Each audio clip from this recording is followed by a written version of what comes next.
মানুষ হিসেবে, শ্রেষ্ঠ মানব হিসেবে, শ্রেষ্ঠ সৃষ্টি হিসেবে আমাদেরকে সৃষ্টি করেছেন, এই জিনিসটা আমরা ভুলে গেছি বিদায় আজকে ইসলামের মৌলিক বিষয়গুলো আমরা আমাদের মনে লালন করি না। 3.5 হাত বডির মধ্যে আমরা কি করি না, প্রয়োগ করি না।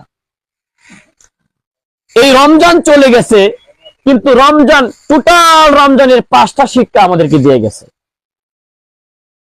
যে হাদিসটি তেলাওয়াত করেছি, রাসূলুল্লাহ সাল্লাল্লাহু আলাইহি ওয়াসাল্লাম বলেছেন, লিস-সাইমি ফারহাতান, রোজাদারদের জন্য 2টা আনন্দের দিন রয়েছে, 2টা আনন্দের মুহূর্ত রয়েছে। ফারহাতুন ইনদা ফিত্রিহি, একটা হচ্ছে ইফতারের সময়, কোন মুহাদ্দিসিনে কেরামের তাফসীর করেছেন, একটা হচ্ছে এই রমজান শেষে আজকের এই দিন। এই দিনটা ঈদ।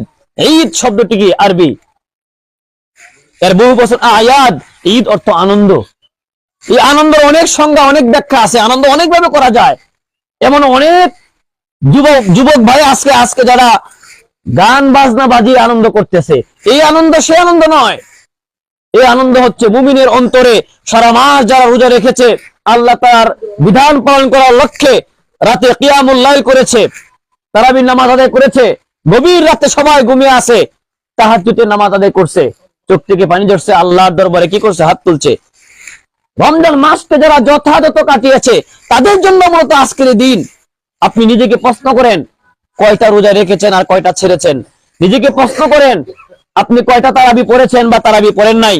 আপনি নিজেকে প্রশ্ন করেন, রোজা না রেখে পর্দা দেওয়া শাস্ত্রের ভিতরে বসে কয়টা চা খাইছেন? তাহলে আপনার জন্য ঈদ নাকি যে ব্যক্তি অনেক কষ্ট করে মাথার গাম পায়ে ফেলে রোজা রেখেও পায়ে হেডেল দিয়ে রিক্সা চালানোর পরেও আজান দেওয়ার সময় এই রিক্সা মসজিদের সামনে রেখে রোজা রেখেই নামাজ পড়ে আবার সে কি করছে, রিজিকের অন্বেষণে বেরিয়ে গেছে। আর আপনি চাইলে রাখতে পারতেন, কোনো কষ্ট নাই, কিন্তু আপনি রাখেন নাই। আপনি ওই পর্দায় ডাকা শাস্ত্রে বসে থেকে আপনি পান সিগারেট খাইছেন। যে 5টা শিক্ষা রমজান আমাদেরকে দিয়ে গেছে, 5 মিনিটে শেষ করে দেব ইনশাআল্লাহ। 1 নাম্বার হচ্ছে সিয়াম। রমজানে আমরা সিয়াম পালন করেছি। সিয়াম মানে রোজা, সওম থেকে। এখন আবার রোজা কিসের? রমজান আমাদেরকে আবার রমজানের শিক্ষা দিল না। সিয়াম মানে রোজা। এই রমজানের পরে আরেকবার রমজান আসার আগ পর্যন্ত কোরআন এবং হাদিস থেকে অনেক তথ্য আছে, যেখানে যেরকম শাওয়াল মাস, ছোটবেলা থেকে আমার সয়ালের রোজা। সয়াল মানে মূলত সয়াল তো শব্দটা না, শাওয়াল। হাদিসের মধ্যে আছে যে বা যারা রমজানের রোজা শেষ করার পরে শাওয়ালের 6টি রোজা আদায় করবে, সে যেন সারা বছরই রোজা রেখেছে, সব আল্লাহ তাআলা তার আমলনামায় দিবেন। এরপরে জিলকদ মাস আছে, এরপরে আরো অনেক